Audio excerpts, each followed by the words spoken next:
Sobat Suara, ketemu lagi di Pojok Pintar dan kali ini barengan sama aku Lia. Dan aku nggak sendirian, aku udah ditemani sama Dokter Idam dari KMU. Dokter bisa disapa dulu Sobat Suaranya, silahkan. Halo Sahabat Suara, semoga tetap sehat semua ya. Bisa dikenalkan dirinya dokter, mungkin di spesialis apa gitu sih? Oke, saya Dokter Idam, spesialis mata. Kebetulan saya di bidang retina. Oke, nah Sobat, kita ngebahas seputaran retina hari ini barengan sama Dokter Idam. Kadang kalau ngomongin mata, kita itu tahunya dari mata adalah minus, silinder, kemudian ada juga katarak. Tapi kadang kita juga belum aware nih dok sama pentingnya retina. Padahal kalau retina itu tidak dijaga, dia beresiko bisa mengalami kebutaan ya dokter ya. Betul sekali. Nah, untuk lebih detailnya kita bakal bahas itu seputaran retina barengan sama Dokter Idam di Pojok Pintar kali ini. Dokter, mungkin untuk pertanyaan pertama ya, retina itu apa sih dok? Oke, jadi retina itu salah satu bagian dari mata. Mungkin kalau kita bisa nyebut saraf mata ya. Jadi bagian yang menangkap cahaya sebenarnya fungsinya. Jadi kalau ada kerusakan dari retina, pasti nanti akan mengganggu ke penglihatan kita. Oke. Jadi kalau misalnya retina kita mengalami kendala ataupun ada gejala terkait kerusakannya, itu pasti akan berisiko kepada sorot mata kita ataupun penglihatan kita ke sekitaran dokter. Dokter, terkait retina ini juga disebut sebagai layar atau film. Mengapa dok? Sebenarnya kan fungsi mata itu seperti kamera ya. Nah, retina itu mungkin kalau kita bisa menganalogikan dengan kamera itu sebagai filmnya. Jadi bagian yang menangkap hasil dari foto atau dari gambar yang kita lihat. Nah, kalau ada kerusakan ya mungkin kalau kita punya kamera ya, filmnya, mungkin zaman sekarang film nggak ngerti ya orang ya, udah pakai SD card segala macam ya. Jadi zaman dulu kamera masih pakai film, bagian menangkap gambarnya. Nah kalau rusak kita nggak bisa menangkap gambar apa-apa, akhirnya ya nggak bisa melihat ya. Kalau di mata seperti itu jadinya. Oke, jadi kalau misal kita ada kendalanya, resikonya bisa hitam putih itu dokter ya, kemudian bahkan tidak bisa melihat apapun. Iya, jadi pasti terganggu penglihatannya. Nah dokter, terkait ini sebelum kita masuk ke penyakit retina ya, dokter ada nggak misal terkait kita sehari-hari ciri-ciri awal gejala retina itu semacam apa dok? Kalau dari retina kebetulan banyak ya sebenarnya kasus-kasusnya. Mungkin yang paling sering ya pasti penglihatannya menurun ya. Jadi penglihatan terganggu itu bisa dari retina juga. Walaupun penyakit mata yang lain bisa juga. Tapi paling umum ya itu penglihatan terganggu. Kadang seperti melihat jadi mata tuh seperti tertutup korden separuh, bisa ada keluhan seperti itu. Atau muncul hitam-hitam, melayang-layang, bisa muncul seperti itu keluhan. Ya, secara umum seperti itu sih, kurang lebih. Oke deh. Baik, nah sobat, tadi kita udah ngebahas seputaran general umum tentang retina ya. Sekarang kita masuk ke penyakit retina dokter. Dari KMU sendiri nih dokter, saat mengatasi penyakit tipe dari retina ya, paling dominan itu disebabkan karena apa? Kalau di sini mungkin kebanyakan kelainan retina karena diabetes ya atau kencing manis, paling sering seperti itu penyakitnya. Oke, dari gula darah juga dokter ya? Iya, itu. Nah dokter, terkait ini ya, dari orang-orang yang mengalami gejala ataupun penyakit di retinanya, itu dominannya yang paling berisiko dari anak kecil sampai dewasa itu apa? Atau orang yang punya diabetes aja? Sebenarnya karena populasi diabetes di Indonesia semakin tahun semakin meningkat, jadi makanya kenapa kok kasusnya pasti semakin banyak karena kencing manis itu, karena diabetes.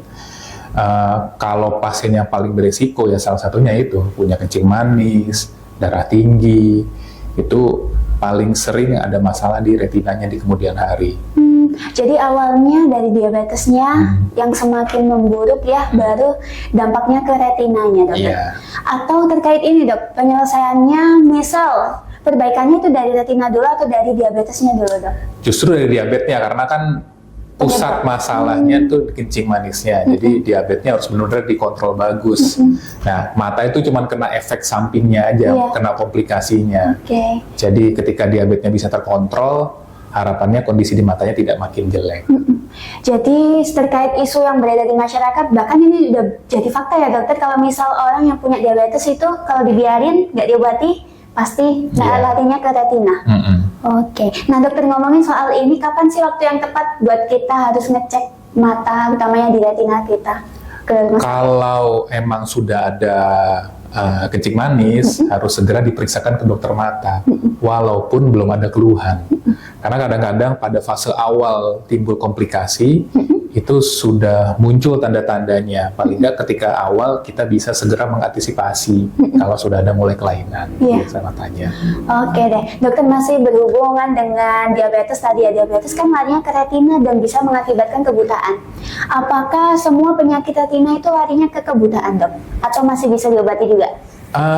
Beberapa kasus ada yang masih bisa diobati. Cuman untuk mungkin kita bahas khusus retina karena kencing manis atau diabetes, emang kita tidak bisa mengobati yang sudah rusak. Oke, Kita paling tinggal menjaga yang masih bagus, jangan ikut rusak. iya. Itu aja paling kalau untuk kencing manis ya. Oke deh, wah menarik banget ya Sobat Prameswara. Nah terkait ini mungkin dilihat banget sama Sobat Prameswara yang suka doom scrolling, dokter. Suka scrolling tanpa tahu waktu atau mainan laptop ya, dengan waktu yang sangat berlebih. Nah terkait ini apakah juga bisa merusak retina mata kita, dokter? Kalau itu sih mungkin lebih kelelah aja sebenarnya, nggak sampai Oke. ngerusak retinanya sih. Jadi lebih kelelah aja, akhirnya bahkan bisa sampai berat tuh, bisa sampai pusing kadang-kadang orang karena berlebihan. Sampai panas juga dokter, ada yang kayak gitu, matanya Iya, jadi panas iya, ya. iya. Tapi aman ya ke retinanya. Aman kalau seperti itu sih. Oke, aman nih sob. Tapi jangan sampai kamu scrolling sampai lupa waktu ya. Dan terkait ini dokter, mungkin sebelum ke pertanyaan penutup dokter, apakah ada dari pelayanan khusus KMO ya di retina yang memastikan bahwa ini terpercaya nih gitu? Jadi kalau di KMU sendiri kita punya beberapa alat yang untuk memastikan kondisi retinanya ya. Jadi retina itu kan di dalam mata ya. Jadi ada alat yang kita bisa menilai kondisi lapisan dari retinanya.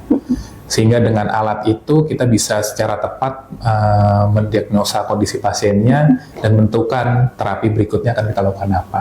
Oke, jadi sebisa mungkin kalau mau meriksa mata ya jangan tunggu ada gejala ya, Betul. langsung cek aja. Ya. Nah dokter, sebelum lebih detail lagi, ini gimana caranya biar kalau kita masyarakat Lamongan khususnya mau konsultasi ke KMU bisa melalui apa saja? Mungkin ada digitalnya atau harus datang ke kantor? Ada, setahu saya dari Instagramnya, terus mungkin kalau emang mau kontrol atau apa bisa menghubungi ke rumah sakit juga untuk janjian ya, enaknya kapan kontrol segala macam biar tahu jadwal dokternya juga. Oke, jadi lebih baik langsung cek aja ya ke kantor. Dan untuk media Instagramnya RS Klinik Mata KMO. Nah, kamu bisa langsung cek di situ sobat, atau yang paling aman ya dengan datang langsung ke KMO untuk ngecek jadwal dokternya lebih detail. Nah dokter, mungkin itu untuk pertanyaan penutup. Dokter ada closing statement buat sobat Prameswara? Mungkin kepada sobat Prameswara, jangan lupa selalu memeriksakan kondisi matanya. Walaupun tidak ada keluhan di matanya, lebih baik tetap diperiksakan paling nggak minimal setahun sekali. Dan apabila sudah ada kencing manis, tadi kita bahas sebelumnya, segera diperiksakan matanya untuk dievaluasi kondisi retina matanya. Oke, wah mantap banget nih sobat Prameswara. Jadi kesimpulannya, kamu nggak perlu nunggu ada gejala apa di mata kamu ya, ada kesulitan penglihatan, tapi kamu harus langsung datang aja buat cek, lebih amannya dokter ya. Dan emang dari segi mata itu penting banget sih, bisa aset masa depan juga. Mungkin itu ya dokter untuk pembahasan retina kali ini. Terima kasih banyak kepada dokter Idam atas kesempatan dan ilmu yang telah dibagikan. Sobat, jangan lupa selalu jaga kesehatan, jaga mata kita, dan selalu semangat untuk kedepannya. Sampai jumpa di Pojok Pintar selanjutnya.